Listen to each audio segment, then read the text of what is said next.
विधान परिषद निवडणुकीच्या 11 जागांचा आज निकाल आहे। विधान परिषद निवडणुकीच्या मतमोजणीला सुरुवात झालेली आहे। सोलापूर, जळगाव, सांगली, सातारा, नांदेड, नागपूरचा आज निकाल, भंडारा, गोंदिया, नाशिक, अमरावती, धाराशिव, लातूर, बीडमध्ये मतमोजणी, परभणी, हिंगोली, छत्रपती संभाजीनगर, जालना या ठिकाणचा आज निकाल लागणार आहे।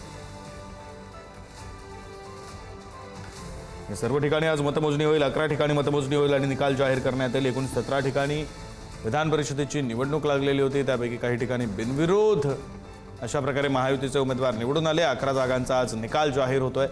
8 वाजता मतमोजणीला सुरुवात झालेली आहे। आता 8:12 झालेत। मतमोजणीला सुरुवात होऊन 12 मिनिटं पार पडलेली आहेत। नेमकं कोण बाजी मारतं हे पाहणं अत्यंत महत्त्वाचं असणार आहे। 11 ठिकाणच्या विधान परिषदेच्या जागांचा आज निकाल हाती येणार आहे। मतमोजणीला आता सुरुवात झाली।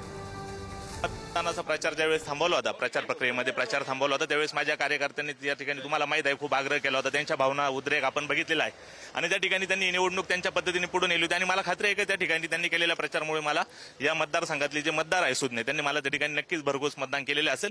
मी आता त्या ठिकाणी मतमोजणीला जातो, थोड्याच आपल्याला कल आपल्याला हाती येतील। या मतदारसंघातल्या मतदारांचा जो 31 मे पासूनचा मी उद्रेक बघितलेला होता, त्याच्यामुळे मला खात्री की या मतदारसंघातल्या मतदारांनी 100% मला त्या ठिकाणी मतदान केलेलं आहे आणि त्यांचा विश्वास मी सार्थ ठरवेल अशी मला अपेक्षा आहे।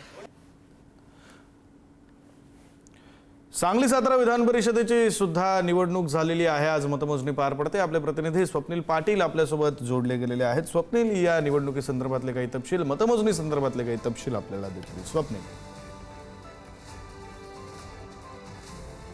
मतमोजणीला सध्या सुरुवात होत आहे। सध्या आपण तरुण भारत स्टेडियमवरती आहोत आणि या ठिकाणी जर पाहिलं तर सांगली, सातारा विधान परिषदेच्या मतदानाला मतमोजणी खरं सुरुवात होतीये। एकूण 894 मतांची या ठिकाणी मोजणी होणार आहे। वैध मत मोजल्यानंतर पहिल्या पसंतीची कोटा निश्चित होणार आहे। 10 वाजेपर्यंत मतमोजणीचा कल हाती येण्याची शक्यता आहे। या ठिकाणी भाजप, शरद पवारांची राष्ट्रवादी आणि अपक्ष असे 3 उमेदवार रिंगणात आहेत। मात्र दुरंगी या ठिकाणी लढत झाल्याचं पाहावयास मिळतं। महायुतीचे भाजपचे धैर्यशील कदम आणि महाविकास आघाडीकडून शरद पवारांचे राष्ट्रवादीचे अभयसिंह जगताप यांच्यामध्ये ही थेट खरं लढत झाली होती।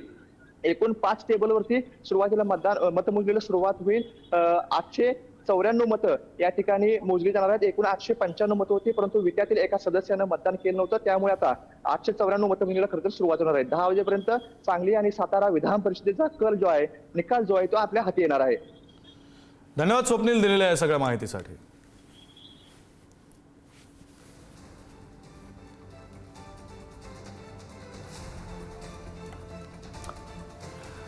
दरम्यान कोणकोणत्या ठिकाणी ही निवडणूक बिनविरोध झालेली आपण पाहूया। रायगड, रत्नागिरी, सिंधुदुर्ग अर्थात कोकण विधान परिषदेची जागा अनिकेत तटकरे महायुतीचे उमेदवार बिनविरोध निवडून आले। पुण्यामधून विक्रम काकडे महायुतीचे उमेदवार बिनविरोध निवडून आले। अजित पवारांच्या राष्ट्रवादीचे ते उमेदवार होते। तटकरे सुद्धा अजित पवारांच्या राष्ट्रवादीचे उमेदवार। ठाण्यामधून रवींद्र फाटक शिंदेच्या शिवसेनेचे उमेदवार बिनविरोध निवडून आले। यवतमाळमधून दुष्यंत चतुर्वेदी बिनविरोध निवडून आलेले आहेत। तर वर्धा, चंद्रपूर, गडचिरोलीमधून अरुण लखानी हे महायुतीचे उमेदवार बिनविरोध निवडून आलेले आहेत।